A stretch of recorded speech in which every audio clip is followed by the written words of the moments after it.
Hello mga kamaritis dyan, mga ikasikuwa rice. So ito nga ako ay nagluto ng udong na may malunggay at saka sardinas. So sino nakaka-relate sa inyo guys? Napakasarap ng ulam ko. So kung makikita nyo, ganadong-ganado ako kumain guys. Kasi isa to sa favorite kong ulam. Mas lalo pa tong masarap guys kapag tayo ay nakatira sa bundok. Kasi nga guys, minsan lang tayo makakain ng masarap na ulam.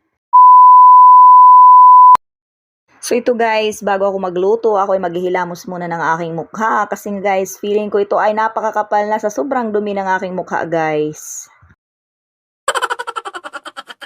Hindi talaga ako guys palagi naghihilamos sa umaga pagkagising ko. Ito ay ginagawa ko lang guys kapag ako'y tinutupak.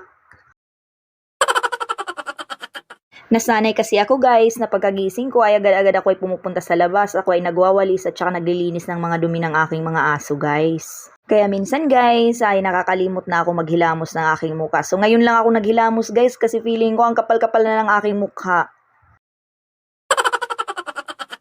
At yun na nga guys, tapos na nga ako maghilamos. Ay ayun, yung damit pa niya ang pinamunas ng mukha niya. Ito na nga, simulan na natin ang ating pagluluto guys. So ito na nga, ako ay may sardinas at saka 5 udong. So ayun, magsisimula na tayong magluto. At saka kumuha nga ako ng malunggay guys kasi may tanim ako sa likod ng aking bahay. At hinimay-himay ko na nga guys yung malunggay. So ayan, pinahirapan ko pa yung sarili ko. Inisa-isa ko pa. Pwede naman lahatin yan. Bugnutin ko lahat yan guys. Ay, charot lang.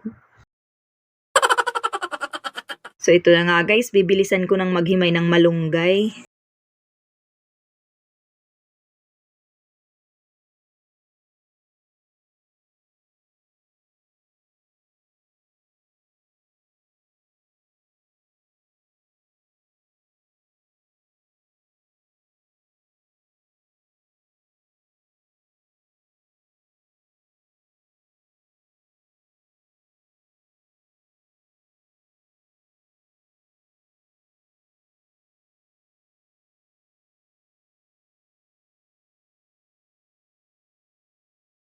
Guys, tapos na nga ako maghimay ng malunggay. So ito, magsisimula na tayong magluto. At saka tapos na din ako manghiwa ng sibuyas, ng bawang at saka luya na ating ihahalo sa ating lulutuin guys. So ako nga ay magsisimula ng magluto ng aking for today's ulam. Udong na may sardinas at saka malunggay.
Talaga ako. Super.